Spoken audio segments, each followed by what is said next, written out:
Giz müəllim, kaldık mı yine baş başa?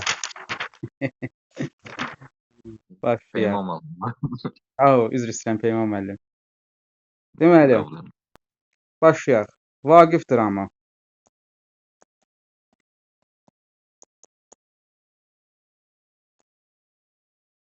Vaqif dramı Azərbaycanın ilk dəfə xalq şairi adına layiq görülən Səməd Vurğunun zirvə əsərlərindən biridir. Yəni yaradıcılığının zirvəsi hesab olunan əsərlərdən biri də Vaqif dramıdır.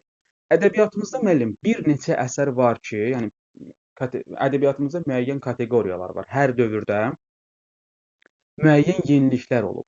Nə bilim, qədim dövrdə belə deyək də ilk farsça ənənəsi yaranıb. Daha sonra orta dövrdə hürufilik ideyaları güclənib, ana dilində belə deyək də şeirlər yazılmağa başlayıb. Eyni zamanda orta dövrdə heca vəznini Azərbaycan ədəbiyyatında ilk dəfə istifadə olunmağa başlayıb. Nə bilim, yeni dövrün birinci mərhələsi realizmin pik həddə çatdığı dövr idi. Artıq gözəllər göydən yerə endirildi Vaqif yaradıcılığı ilə. Qoşma janrı özünün pik həddinə çatdı. Yəni qısacası ədəbiyyatımızda olan dövrləşmə meylləri ki var, hər dövrləşmə meyllərində xüsusi belə deyək də yeniliklər yaranmışdı. Məhz bu dövrdə də, yəni Sovet dövrü Azərbaycan ədəbiyyatında da belə deyək də müəyyən yeniliklər olmuşdur və həmin yeniliklərdən birini də dahi sənətkarımız olan Səməd Vurğun belə deyək də gətirmişdir. Hansı yenilik idi o? Azərbaycan ədəbiyyatında 1937-ci ilə qədər yazılan dram əsərləri əsasən belə deyək də əruz vəznində yazılır. Daha doğrusu yazılan mənzum dram əsərləri deməyək, mənzum dram əsərləri əsasən əruz vəznində yazılırdı. Aydın oldu. Yeganə Vaqif dramıdır ki, yəni daha doğrusu yeganə deməyək, ilk olaraq Vaqif dramıdır ki, Azərbaycan ədəbiyyatında mənzum şəkildə yazılan ilk heca vəzinli dramdır müəllim. Yazıdan çıxartmayın. İlk heca vəzində yazılan dram necədir? Mənzumdur yoxsa mənsurdur? Mənzum şəkildə yazılmışdır. Yəni şeirlər şəklində yazılmışdır. Ay müəllim, şeirlər şəklində yazıldığına görə biz buna deyə bilirik. Onda belə deyək də sujet xətti yoxdur da. Axı Heydər Baba da belə deyək də şeir şəklində yazılmış o bir poema idi.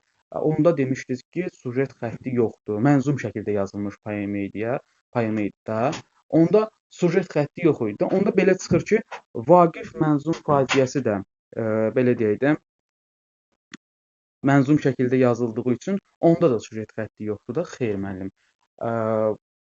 Məhəmməd Hüseyn Şəhriyarın Heydər Babaya Salam poemasında konkret bir hadisədən danışılmırdı. Yəni demişdik ki, iki hissədən ibarətdir. Birinci hissə 48 bənddir, ikinci isə 76-77 bəndli idi və hər bənddə də müəllim belə deyək də başqa-başqa söz ifadələrdən danışılırdı. Yəni başqa-başqa hadisələrdən danışılırdı. Əgər bir bənddə şair məsəl üçün Nənə xanımla olan fikrini bölüşürdüsə, digər bənddə başqa bir kəs haqqında olan öz fikrini bölüşürdü. Yəni qısacası sujet xətti o deməkdir ki, əsərdə konkret bir hadisədən danışılır. Konkret bir hadisənin müəyyən ardıcıllıqla belə deyək də davam etməsindən danışılır.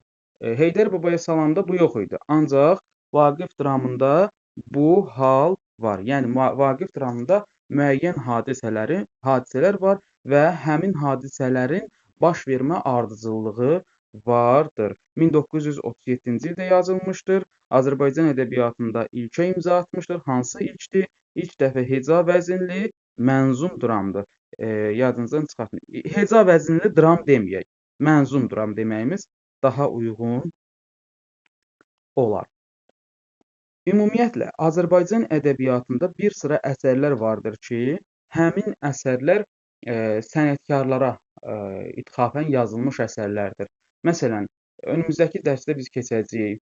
İlyas Əfəndiyevin Xurşudbanu Natəvan pyesi 17-ci əsrin görkəmli nümayəndəsi olan Xurşudbanu Natəvana həsr olunmuş bir faciədir. Bundan əlavə Rəsul Rzanın Qızılgül olmayaydı poeması var ki, hansı ki bu poema repressiya dövrünün qurbanlarından olan Mikayıl Müşfiqə həsr olunmuş poemadır. Aydın oldu, həmin əsərlərdən biri də, həmin siyahıya daxil olan əsərlərdən biri də, yəni başqa sənətkara aid olaraq yazılan əsərlərdən biri də məhz Vaqif dramıdır. Adından da göründüyü kimi Vaqifə həsr olunmuş əsərdir. Hansı Vaqifə? Molla Pənah Vaqif 17-ci əsrin görkəmli nümayəndəsi olan və eyni zamanda Azərbaycan ədəbiyyatında realizmin əsasını qoyan Vaqifə həsr olunmuş əsərdir məhz bu Vaqif dramı. Müəllim, zəhmət olmasa deyin, Vaqif dramında baş qəhrəman kimdir? Elə Vaqifin özü. Bəli, baş qəhrəman elə Vaqifin özüdür. Yazırıq bura baş qəhrəman. Əsərin əvvəlində hadisələr kimin evində baş verir? Orada Vidadinin evində, Vidadinin namaz üstündə olması. Bəli. Əsərin birinci pərdəsində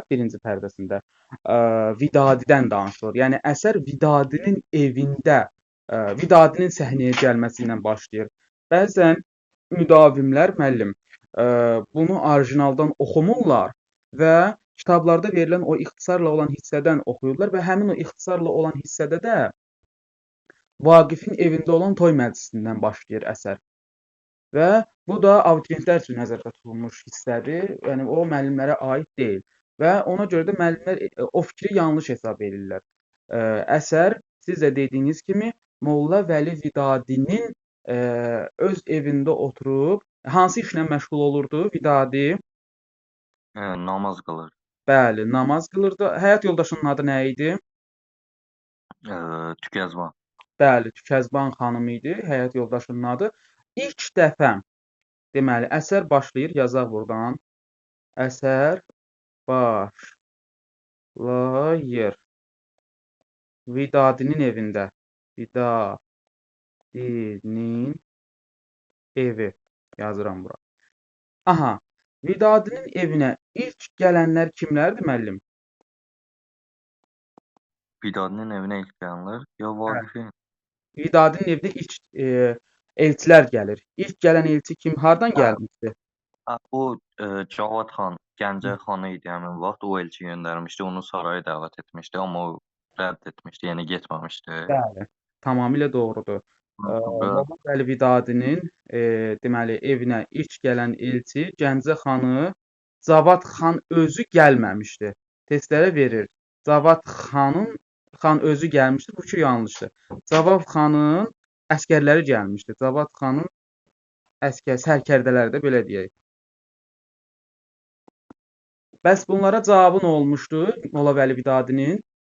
Ehtiyatla. Cavabı rədd etmişdi. Bəli, rədd etmişdi. Həm də kəskin şəkildə rədd etmişdi. Yəni normal dillə o rəddini bildirməmişdi.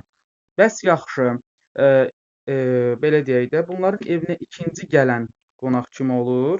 Qoy bir yazıq. Sonra bizə dəqiqə. İkinci gələn elçi artıq qonaq qismində gəlir. Kim idi bu gələn? İkinci gələn Vaqifin özü olur. Bəli. Onlar əvvəl mehriban dost imişlər. Həm də Vaqiflə eyni kəndə anadan olub, böyüyüblər yəni. Biz hardan təsdiq edə bilərik ki, müəllim, o Vaqiflə eyni kənddə anadan olub? Hansı fikirlə təsdiq edə bilərik? Vidadi ona deyir ki, o toy məclisindən olanda deyir ki, sən qayıt öz kəndinə, yəni əl çək bu vəzir olmaqdan. Deyir, qayıt orada, nə varsa orada var, belə bir söz işlədir. Deyir ki, qayıt kəndimizə, doğma elimizə, nə varsa orada var, sən burada qalmada. Bəs Vaqif özü gəlir, Vaqifi necə qarşılayır bəs? Vaqifi Əvvəl gözləmirdi, yəni Vaqifin gəlməyini. Sonra Vaqif birdən-birə gəlir. Bunlar da köhnə dost olduqları üçün, yəni səmimi qarşılayır. Hı -hı. Vaqif də sonra Tükəzban və Vidadini öz oğlu Əli bəyin toyuna dəvət edir. Tamamilə doğru. Vidadi də dəvəti qəbul edir. Tamamilə doğrudur. Deməli, Vaqifin ora gəlməkdən məqsədi öz oğlu olan Əli bəyin xeyir işinə, toy məclisinə ən yaxın dostu olan Vidadini dəvət etməyi idi. Deməli, Vidadinin evinə 2 elçi gəldi. Biri belə deyək də, Gəncə elçinin adamları idi, özü deyildi. Digər isə sözü deyən şəxsin birbaşa özü gəlmişdi. Vaqif özü gəldi, orada iştirak elədi, öz sözünü dedi. Fərqləri oldu ki, birincini rədd elədi, ikincidə isə artıq qəbul etdi. Yaxşı, bəs belə deyək də, gəlin indi toy məclisi haqqında danışaq. Qoy ekranı silək.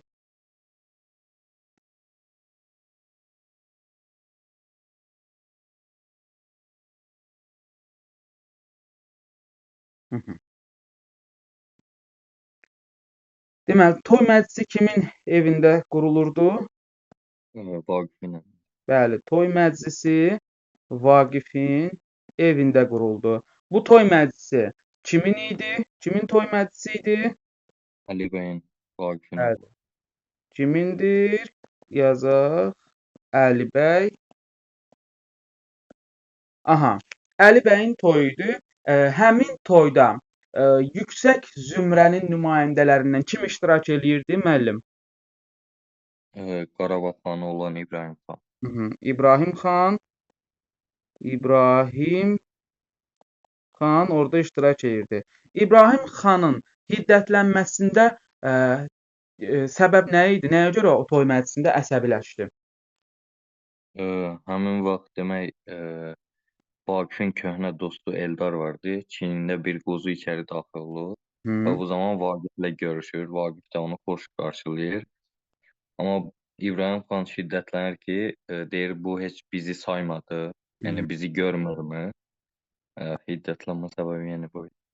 Hiddətlənmə səbəbi sizcə Vaqifin İbrahim xan və onun adamlarının görməzdən gəlməsi idi, yoxsa xalq adamından biri olan qaçaq bir kəndlinin məclisə gəlməyi idi?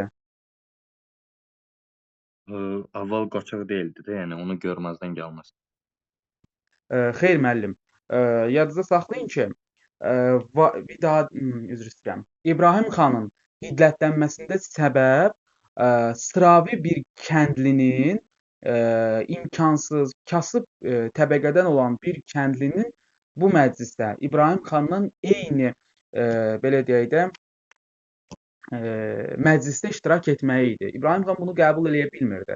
Eyni zamanda bir bax gözlərinə deyir, baxışı qandır, kənddə qarışıqlıq salanlardandır. Məsələ bu ifadədən müəllim aydın olur, deyir ki, kənddə qarışıqlıq salanlardandır.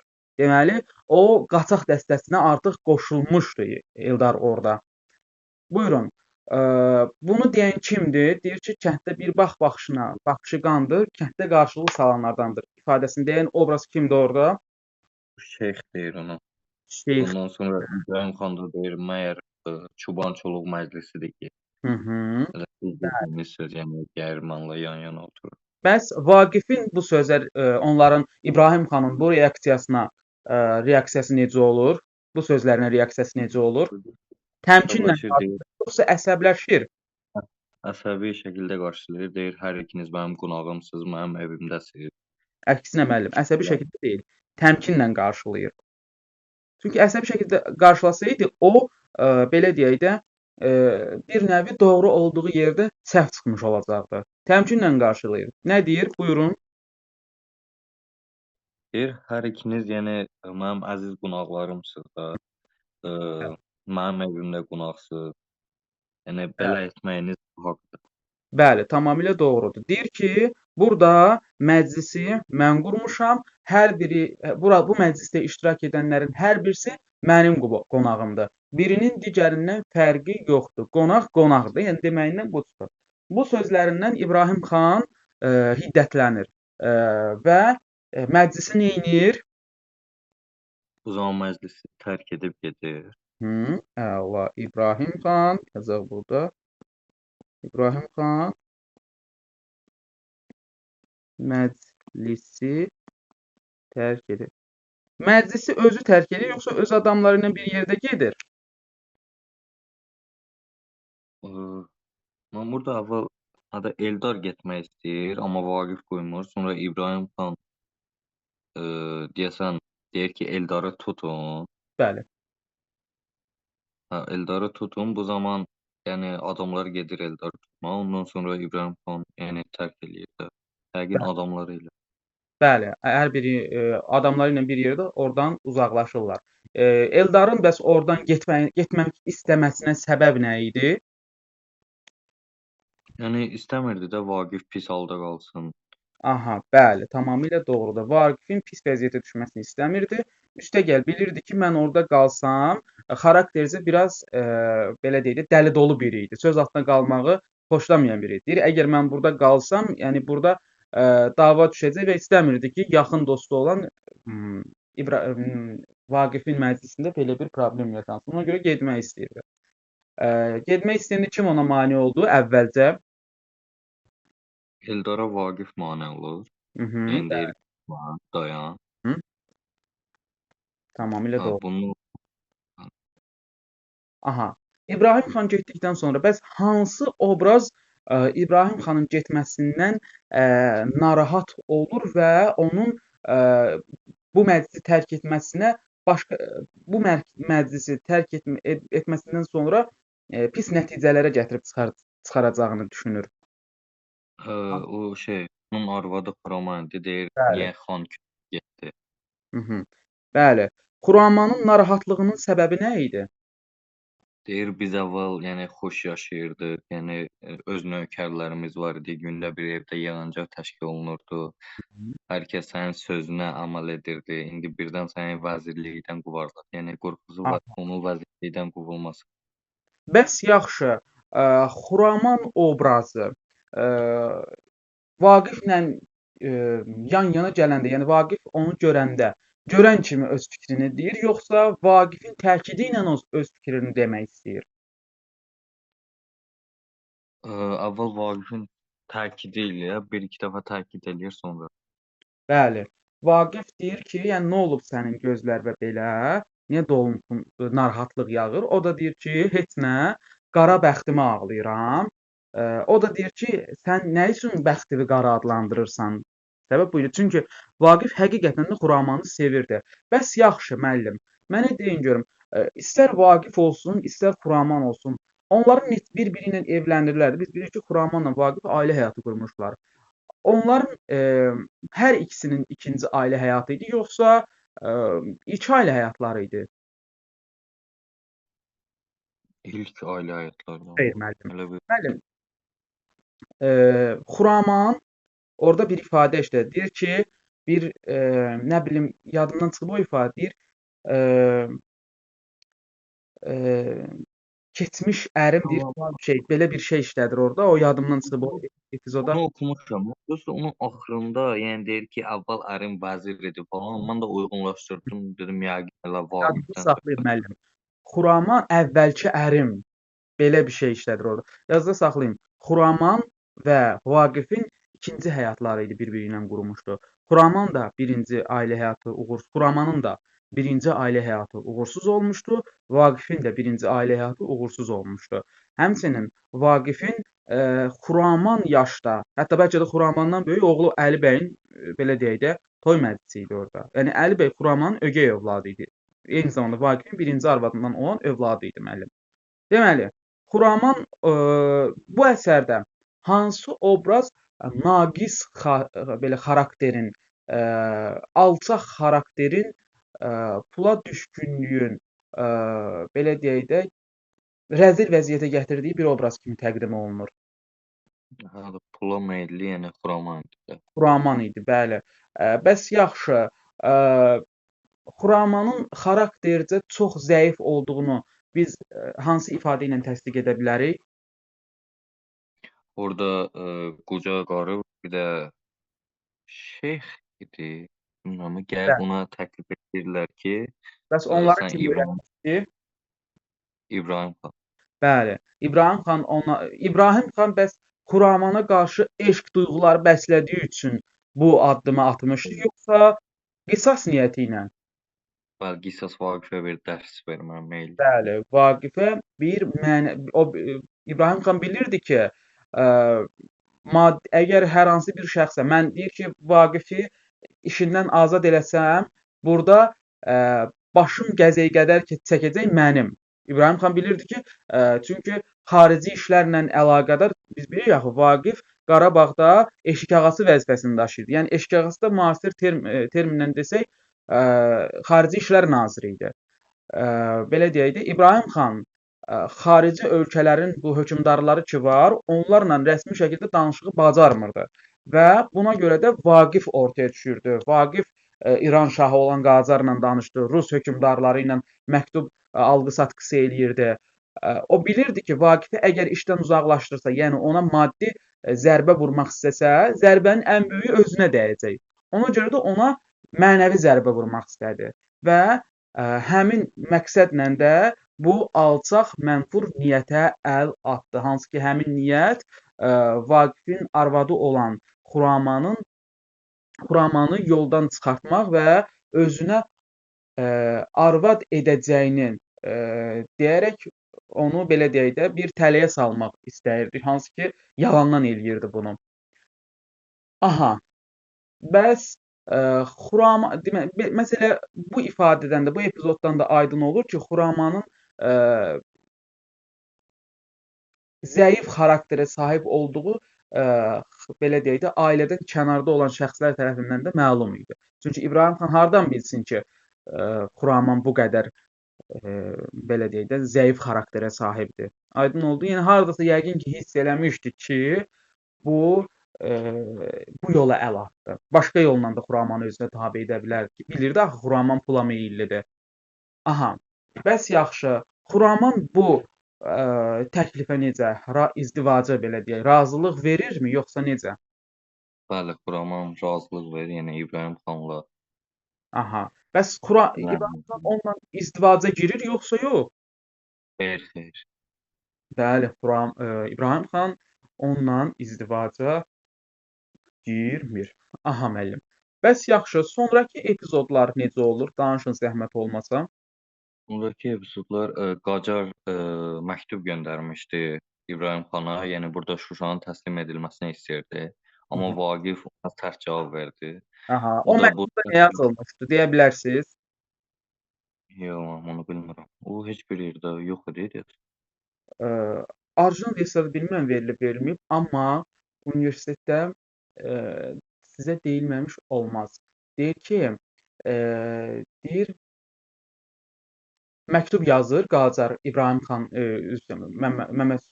İran şahı olan Qacar Ağa Məhəmməd Şah Qacar məktub yazır. Deyir ki, sizi şüşənin içinə qoyaram və bağlayaram da ağzınızı.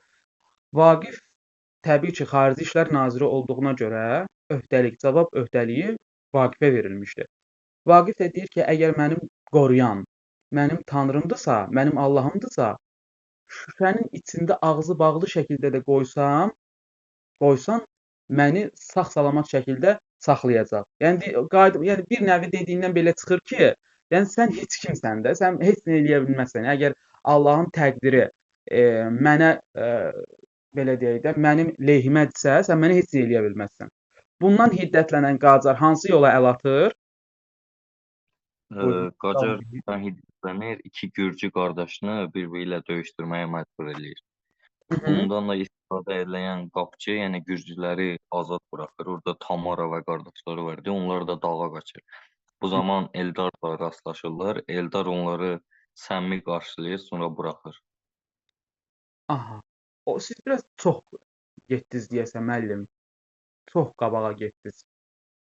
Çünki həmin epizod belə deyək də, Ağa Məhəmməd Şah Qacarın Şuşaya hücum eləməsi, orada hiddətlənməsi, o epizodlar olub. Yəni Ağa Məhəmməd Şah Qacar hələ Şuşaya hücum eləməlidir. Ondan sonra o gürcü qardaşlar söhbətə girməlidir. Kitabdan oxudumsa, belə orijinal ilə oxumuşam da, məsələn, belə yazılmışdı. Ha, bundan sonra Qacarın hücumu gəlir. Bəs yaxşı, Qacarın qəddar olduğunu siyasətdə deyil də, həqiqətən xarakterinin qəddar olduğunu biz hardan təsdiq edə bilərik? Hansı ifadə ilə? Bu iki gürcü qardaşını bir-biri ilə zorla döyüşdürməsi. Bəli. Bəs yaxşı. Nəyə görə gürcü qardaşları bir-birinə döyüşdürürdü? Onu bilmirəm. Çünki belə deyək də, siz özünüz də dediniz onu. Dediniz ki, məcbur şəkildə döyüşdürür. Çünki o qanla sakitləşən bir, qan tökülməsi ilə rahatlanan, sakitləşən bir obraz kimi təqdim olunur Qacar, Ağa Məhəmməd Şah Qacar burada. Orada da çox hiddətlənmişdi. Hiddətlənməyinə səbəb də məhz Vaqifin yazdığı məktub idi. Buna görə də o öz qəzəbini soyutmaq üçün əsir kimi saxladığı o iki dənə gürcü qardaşı bir-birindən öldürməyə məcbur edir. Ya ikinizi burada mən öldürəcəm, ya da ki, ikinizdən biri burada döyüşəcəksiniz, ikinizdən biri digərini öldürəcək, sağ qalanı azad eləyəcəm. İndi siz qərarınızı verin. Orada kim kömək eləyir dediniz onlara qaçmalarına? Qapçı kömək eləyir. Qapıçının adı nə idi? Qapçının adı yoxdur ki. Var müəllim.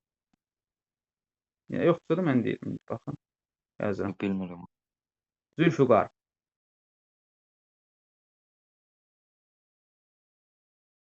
Qapçı Zülfüqar idi, bəli.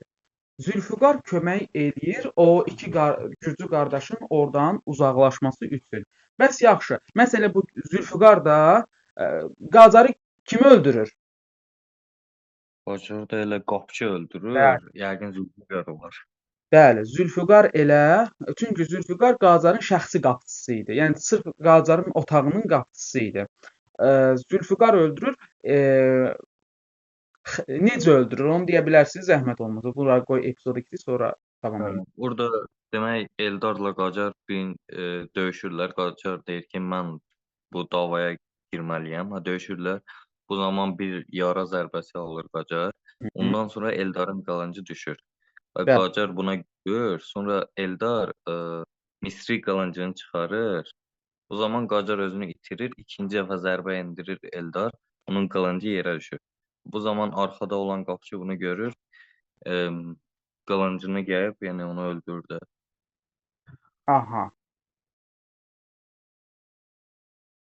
Dəstəm, qoy dəstəni çıxın, yazacağım. Deməli, dediniz ki, Eldarla əvvəlcə döyüşür. Eldarla döyüşəndə yaralanır yoxsa yox? Onu deyin zəhmət olmasa. Bir dəfə yaralanır.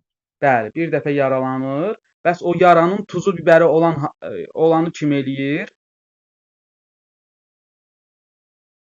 Necə yəni? Belə deyək də, Eldar onu yaralayır, amma öldürmür. Aha. O qapıçı Zülfüqar öldürdü sonra. Aha. Bəli. Böyründən xəncəri vurur və beləliklə Ağa Məhəmməd Şah Qacar cəhənnəmə vasil olur, öldürülür. İndi bu qalsın belə. Dedik ki, gürcülər azad olundu. Elə bilin ki, Qacarın ölümündən heç danışmamışıq.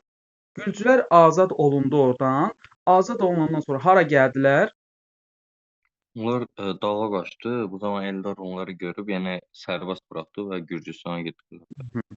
Gürcülər gəldi Eldarın yanına və Eldar ona kömək elədi. Onlara kömək elədi. Gürcüstana qayıtdılar. Yəni öz vətənlərinə, ellərinə, obalarına qayıtdılar.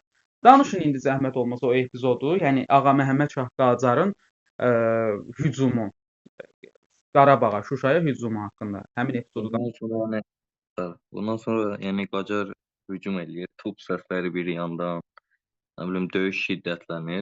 Bu zamanda Əli bəy gəlib Eldara demişdi ki, Vaqif dedi, sən də yəni hücum elə də Qacarın üstünə. Bu zaman Eldar da Qacarlarla döyüşürdü. Və bu zaman Qacarın yanına bir qapçı gəlir, deyir ki, deyir huzurunuza biri gəlmək istəyir. Kim idi o hüzur gəlmək? Qacar da deyir, buyurun gəlsin. Bir qoca kəndli olur. Bəli. O deyir, o yəni belə dava etmək deyir ki, yəni dava etməyin, bura Koroğlu məskəni olub. Bəli, bəli, bəli. Köhnə deməli Qarabağ torpağı haqqında başlayır bir bənzətmələr eləməyə və Qarabağ torpağının tarixi əhəmiyyəti haqqında orada Ağaməhəmməd Şah Qacara buyurur və eyni zamanda deyir ki, İskəndərə qalmayan dünya sənə də qalmaz. Bu ifadəni, məşhur bu ifadəni orada işlədir. Kim işlədir? Qoca işlədir. Kimə qarşı işlədir? Ağaməhəmməd Şah Qacara qarşı işlədir. Bəs yaxşı, bu qocanın aqibəti necə olur? Qocanın aqibəti Daha bilmirəm. sonra də İbrahim Allahım, heç nə olmur da qoca durub gedir. Ağaməhəmməd Şah Qacarın reaksiyası necə olur? Yəni onu demək istəyirəm. Ağaməhəmməd Şah deyir, yəni sus, danışma belə köpək zad. Hı -hı. Amma o deyir ki, bura Koroğlu məskəni olub. Bəli, Sonra qoca onu hislənir, sonra çıxıb gedir. bəli, tamamilə doğrudur. Bəs yaxşı, onlar haranı mühasirədə saxlayırlar? Hansı şəhəri? Elə Ta Şuşa şəhəri. tarixdə də var, bəli, həmin ifadə. Şuşa şəhərini mühasirədə saxlayırlar. Neçə gün mühasirədə qalır Şuşa şəhəri? Yəni Təqribən 40 gün deyil ki, ona. hücum edən kimi təslim olur Şuşa ora, yoxsa Yox, yox? deyil, mühasirədə qalır. Orada Şuşa şəhərinin içində olan ərzaqları çatışmır. Mən tarixdə yadda qalıbdı biraz. Bəli. Hə. Burada tarixi bir hadisə də qeyd olunub ki, Şuşa 33 günlük mühasirədə qalır orada. 33 günlük mühasirədən sonra artıq ərzaq çatışmazlığı falan filan və eyni zamanda belə deyək də yaranan xəstəliklər, kənara çıxa bilməmələri artıq belə deyək də və eyni zamanda belə deyək də Şuşanın başçılarından biri olan İbrahim xanın qaçması Ağaməhəmməd Şah Qacar və onun ordusuna təkan verir ki, içəri daxil olsunlar və öz hegemonluqlarını, öz belə deyək də döyüşlərini daha da artırsınlar. Buyurun zəhmət olmasa. Hara qaçmışdı İbrahim xan? Bu zaman yəni İbrahim xan Dağıstana qaçmışdı. Bəli. Buyurun bunu qeyd eləyim. Deməli, İbrahim xan qaçır Dağıstana.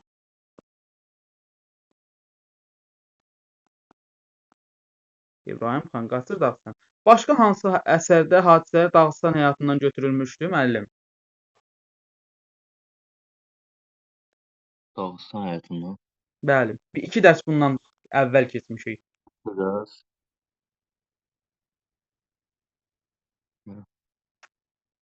Hətta həmin müəllifin əsərlərindən birində hadisə İraqda baş verir, digərində hadisə Dağıstanda baş verir. Hə, İraqdırsa bu Hüseyn Cavid olar yəqin. İraq İblisdədir, Dağıstan isə Ana Məncum faciəsindədir. Hadisələr Dağıstan həyatından götürülmüşdür. Bəli. İbrahim xan da Dağıstana gedir. Deməli, İbrahim xanın Dağıstana getməsindən istifadə edən hansı obraz yaltaqlıq eləməyə başlayır? Şeyx Qacarın yanına gəlir. Şeyx obrazı İbrahim xanın artıq mal, mülkü, taxt, tacı burada qoyub Dağıstana qaçandan sonra hansı hərəkət eləyir şeyx? Şeyx yəni burada gəlir Qacara yaltaqlıq eləyir, deyir biz sənin yolunu gözləyirdik. Aha. Və nəyi təqdim eləyir ona? Yolu göstərirdi amma o açar yəqin, saray açarını. Həm yolu göstərir müəllim, həm də ki Şuşa qalasının açarını Ağaməhəmməd Şah Qacara təhvil verir. Və beləliklə Ağaməhəmməd Şah Qacarın qarşısında olan bütün əngəllər açılır. Aha. Bəs sonrakı hadisələr necə olur? Buyurun zəhmət olmasa. Sonra burada Qacar ordusunda döyüşən bir sıra əsgərlər olur. Teymur adlı bir şəxs olur. Yəni Teymur deyir ki, burada nahaq qan tökürük, amma orada bir əsgərlə dialoq olur. Əsgər deyir ki, sən orduya nifaq salma da. Bəli. Burada bir-birini qırdırma bu cəmaatı. Aha. Bu zaman əsgər deyir ki, bizim borcumuzdur da, yəni döyüşmək. Amma Teymur deyir ki, bura öz yurdumuz deyil, biz burada niyə döyüşməliyik? Sonra Evet. Bu əsgərlər arasında iki hissəyə bölünürlər də. Bunlar bir-biri ilə dava eləyir. Sonradan Teymur Elxanın ordusuna qoşulur. Eldarın. Eldarın ordusuna qoşulur. Eldarın ordusuna qoşulur. Bəli. Bu zaman Yaxşı, bu zamanda Qacarın Şuşaya hücum etdiyi bu vaxtda, bu vədədə Vaqif harda idi bəs müəllim? Vaqif hardaydı? Hə, çox gözəl bir sual. Həqiqi hardaydı? Mən heç fikirləşməmişdim. Vaqif Yəqin Şuşanın altında olmalı.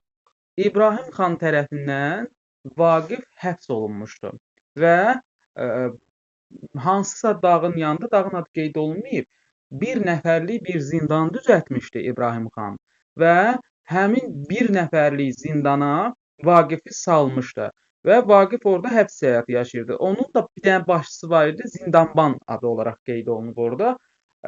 Yəni o boyda qalada bir həbsxana var idi və həbsxanada bir məhbus var idi, bir dənə də ona başçılıq edən şəxs var idi ki, nəzarət edən şəxs var idi. Amma deyir, orada balaca bir pəncərə var idi. Orada deməli Gülnar adında bir obraz var idi. Gülnar kim idi? Əsərdəki Gülnar obrazı. İbrahim sevgilisi. Əli bəyin həyat yoldaşı, həm də Vaqifin gəlini idi. Gəlib ona yemək, içmək gətirirdi, xəbər ətər gətirirdi ona olub keçənlərdən. Nəysə, məsələ bu çöldə baş verən bu hay-harayı da elə Gülnar gətirib bir nəvi ona xəbər verirdi. Bəs Əminə kim idi bu əsərdə? Görülməsə də bir epizodda adı çəkilir. Gülnarın anası. Aha, nə üçün şad-xürrəm şəkildə evinə qayıdır? Çünki bir dəfə Vaqifin evinə ona gəlmişdi, gördü burada hər şey yaxşıdır yəni. Bəli, tamamilə doğrudur. Əla, əhsən. Yaxşı, bəs yaxşı. Xuraman biz bayaqlar dedik ki, Vaqifə qarşı xəyanət edən obraz idi. O etdiyi səhvin fərqinə varırmı sonradan? Bəli, Vaqiflə yəni danışır sonra, Ah, amma Vaqif onu rədd Vaqiflə edir danışmaq üçün hara gəlir? zindana. Aha, zindana gəlir. Zindana gələndən zindandan içəri girə bilir. Vaqiflə danışa bilir yoxsa yox? Bəli, mən Vaqiflə danışır. Aha, danışır. Bəs Vaqif ona cavab verirmi? Vaqif yoxdur, yəni o deyir ki, peşmanam da, Vaqif yəni qəbul eləmir də. Bəli, qəbul eləmir. Bəs Vaqif sonradan peşman olurmu bu əməlinə görə? Axı Vaqif Xuramanı həqiqətən sevirdi. Xeyr, peşman olmur. Niyə Peşman peşman olur olsun? müəllim. Peşman olur bu sözlərinə görə və zindanbana deyir ki, belə deyək də, artıq Xuraman gəlir ona deyir ki, bəs peşmanam, əfv elə də məni. Türklər deyir, ben etdim, sən etmə. Belə bir şey deyir orada. Sonra Vaqif ona rusların sözü var, vнимание vermir də, yəni ötəri yanaşır ona. Deyir ki, yəni qəbul eləmirəm sizin deməyinizlə. Və o oradan çıxıb gedir. Çox depressiv halda olan Xuraman elə qaladan çıxır, həbsxanadan çıxır düşərgədən. Düşərgə də bayaq dediyimiz kimi zirvədə olan bir qalan dağın kənarında yerləşmişdi. Bir uçurumun kənarında idi, belə deyək. Və Vaqif bilmirdi ki, Xuraman oradan çıxandan sonra həyatına qəsd eləyəcək. Orada öz sözünü deyir, Xuraman çıxır və Xuraman qapıdan çıxandan sonra Vaqif öz dediyi sözlərə görə peşman olur da. Deyir ki, o da insandır. Yəni fitvaya gedib də, yəni eybi yoxdur, neynək, keçək falan filan. Və zindanbana deyib ki, get o qadını çağır bura. Zindanbanın çölə çıxmağı ilə Xuramanın özünü uçurumdan atmağı üst-üstə düşür və Xuraman orada da dünyasını dəyişir. Vaqif sarsılır bu hərəkətin, Xuramanın bu əməlindən falan filan. Yəni belə-belə şeylər orada sayılır. Nəysə. İndi gəlin biz qaldığımız yerdən davam edək. Harda qalmışdıq? Artıq Qacar hücum eləyib. Buyurun, danışın zəhmət olmasa. Daha doğrusu şeyx artıq açarı verib. Buyurun. Bəli, şeyx açarı verir. Bu zaman Qacar gəlir, yəni Şuşa qalasına girir. Və bundan sonra o yəni Qacar qoşunundan bir hissəsi Eldarın dəstəsinə qoşulmuşdu. Onlardan biri yəni gizlicə qoşulmuşdu. Eldarı Casus arxadan idi. Adı nə idi onun? adı onun Onu bilmirəm ki, onun adı. Yazıram. Adları mütləqdir ki, əzbərləyim. Başa düşürəm, dram əsərdir, obrazları çoxdur, amma Məndə qalmır ümumiyyətlə ya. Çox vaxt yazaraq. qalmır. Deməli müəllim, adı Kürd Musa idi. Yox, amma Kürd Musa onu xilas eləyir ha. Üzr istəyirəm, Kürd Musa onu xilas edən də İlyas idi adı.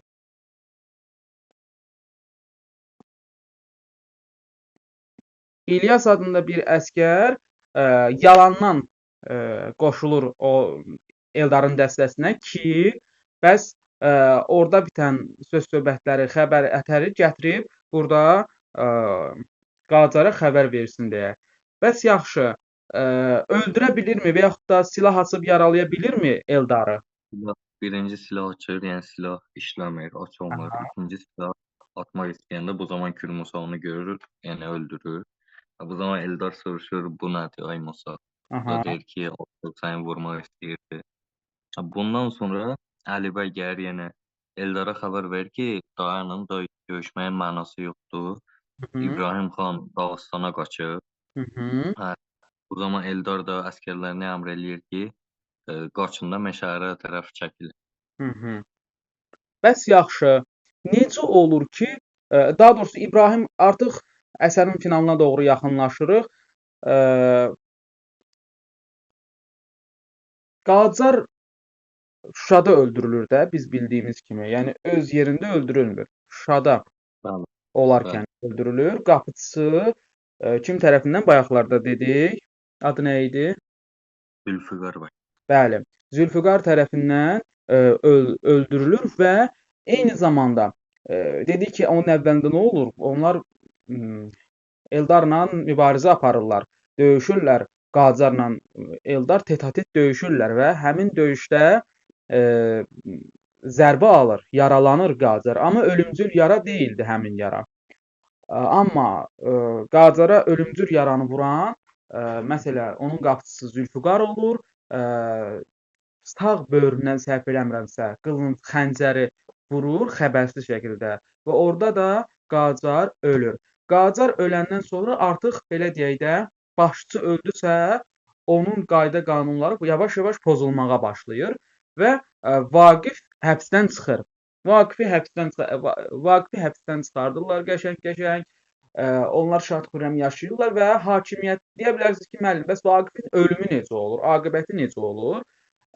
Vaqif Qacardan sonra hakimiyyətə Ağa Məhəmməd Şah Qacardan sonra hakimiyyəti Qacarlar sülaləsi yenə də davam etdirir. Hakimiyyətə gəlir Məhəmməd bəy Cavanşir idi, səhv eləmirəmsə. Ya da Məhəmməd bəy Qacar. Belə bir tarixdən adı yadımda deyil. Amma Məhəmməd idi əvvəli. Məhəmməd hakimiyyətə gəlir, Məhəmməd bəy Cavanşir ya da Məhəmməd bəy Qacar ikisindən biridir. İndi dərsdən sonra baxacağam. Deməli, o hakimiyyətə gəlir. Hakimiyyətə gələndən sonra onun qəddarlığı Qacarın, Ağa Məhəmməd Şah Qacarın belə dedik, qəddarlığından türklər demiş bin basar. Yəni Ağa Məhəmməd Şah onun yanında suya getməli idi. Çox qəddar idi, həddindən artıq qəddar idi. Yəni özündə Qacarlar sülaləsinin həqiqətən də bütün xüsusiyyətlərini cəmləşdirmişdi həmin o yeni gələn hökmdar. Və həmin yeni gələn hökmdar Vaqifi belə deyək, edam elətdirir. Biz bilirik axı, daha doğrusu bayaq demək yadımdan çıxdı. Qacar hakimiyyətdə olanda Ağa Məhəmməd Şah Qacar ölməmişdən qabaq edam elətdirir. Vaqif əmr verir ki, Vaqif edam olunsun. Vaqifi gətirirlər edam elətdirməyə. Edam elətdirməyə gətirirlər. Artıq Qacar ölür. Vaqif edam belə deyim, masasından yerə düşürülür. Hətta onun oğlu ilə bir yerdə edam elətdirəcəkdilər, amma son anda belə deyək də, səhv eləmirəmsə Eldarın dəstəsi gəlir, onu xilas eləyir oradan. Tamam, Eldarın dəstəsi gəlir, o zaman Əli bəy şeyxi öldürür. Bəli, Burada olan iki nəfər var, Muraddır, Ovren adı yadımdan çıxıb. Bunlar görür ki, bu Qacar yəni bunları öldürmək istəyir. O zaman Eldardır, nə bilim, nə idi adı, Əli bəyin həyat yoldaşıdır, görsənir. Bəli. Burada var ki, birinci məni öldürün, yəni oğlumu öldürməyin. Oğlumun ölümünü görmək istəmirəm, bəli. Görmək istəmirəm, amma bu zaman cəllad gəlir, Əli bəyi aparır öldürməyə. Vaqif orada nəsə deyir. Yəni deyir ay cəllad, mən sənə dedim ki, birinci məni öldür. Bu zaman bunu öldürmək istəyəndə o Murad gəlir, öz çumağını vurur o şeyin başına, cəlladın başına, Cəllad. cəllad yerə yıxılır. Hı hı. Bu zaman Eldarın qoşunu yəni gəlir. Hı hı. Bu zaman Əli bəy şeyxi öldürür. Axırda Eldarla Qacar savaşır, qapıçı Qacarı öldürür. Tamamilə doğrudur. Amma məsələ bunların burada xilas olurlar. Həmin o yeni gələn Qacarlar nəslinin yeni nümayəndəsi də artıq Ağa Məhəmməd Şah Qacar öldüyü üçün taxta gəlir və taxta gələndən sonra elə Vaqifi də, oğlu Əli bəy də əsərə görə, belə orijinalda Vaqif öz əcəli ilə ölüb. Əli bəy qayadan atır. Yəni onların hər ikisi yenə də elə bir yerdə ölürlər. Kim tərəfindən ölür? Amma Ağa Məhəmməd Şah Qacar tərəfindən öldürülmürlər. Ondan sonra gələn hökmdar tərəfindən öldürülürlər. Belə. Onların da aqibəti belə oldu.